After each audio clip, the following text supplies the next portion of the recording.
response, guys. Is that when you say hello? I don't ever do this, but I guess I'm gonna be doing that now. So I was in the bathroom, and there was like a soap dispenser that was like louder than normal. I'm gonna try to do it. I don't know if it was exactly like this, but it was like.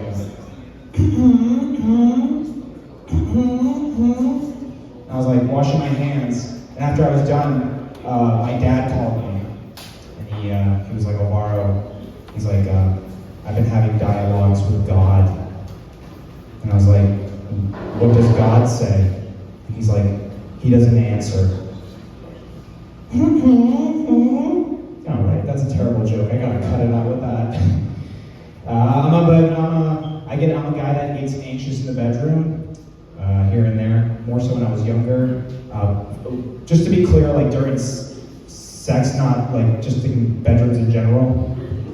I don't like see like a low threat count and just like freak the fuck out.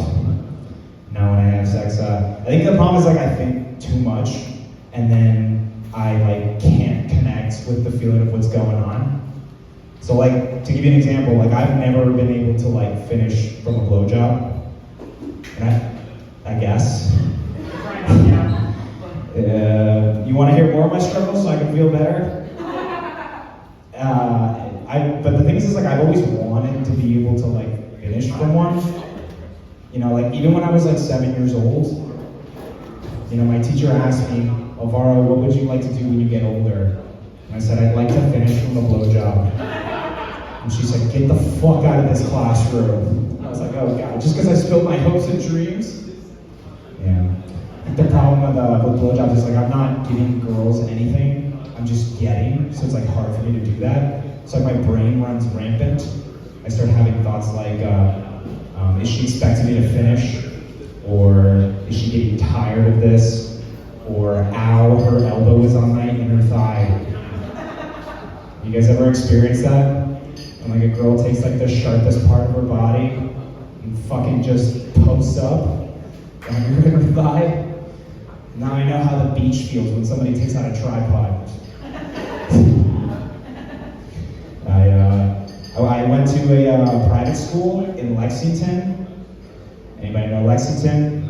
Nice.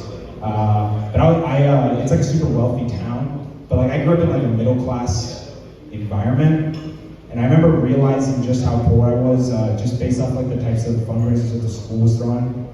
Like they were raising money for other towns as if they were third world countries. You know, this lady came in one time, she was like, kids, let's get excited, all right? We're gonna raise money for the poor, and incredibly unprivileged children of Malden. I was like, wait, that's where I live. What the fuck are you doing to me right now? It's a Saturday, I didn't even have to fucking be here, I volunteered for this shit. Fucking fundraisers. I wrestle. And I'm not in high school. I'm an assistant wrestling coach. I wrestled in high school, but when you get older, I don't know if you guys know this, but there's like not a lot of places where you can just like show up and wrestle. Like there's no pickup wrestling. You know, so your only option is just to wrestle with teenagers. You know, so it was either wrestle with them as a coach or like take some like very legitimate time to think about some jail time. Like I'll take the coaching position, you know? And I actually really like the job because it's like fulfilling as fuck. Like I get to put my cool shoes on again. I get to step out on the mat where I used to wrestle. I get to like beat up 14-year-old kids, which is like really enjoyable, honestly. Because they never see it coming, you know? Sometimes I'll hit it with my best move and they're just shocked. I'll hit them with like the blast double.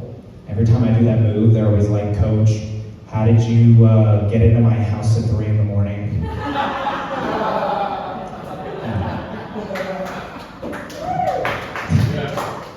I'm like, you left your front load-bearing wall unlocked. That's right, guys, I'm fucking ripped.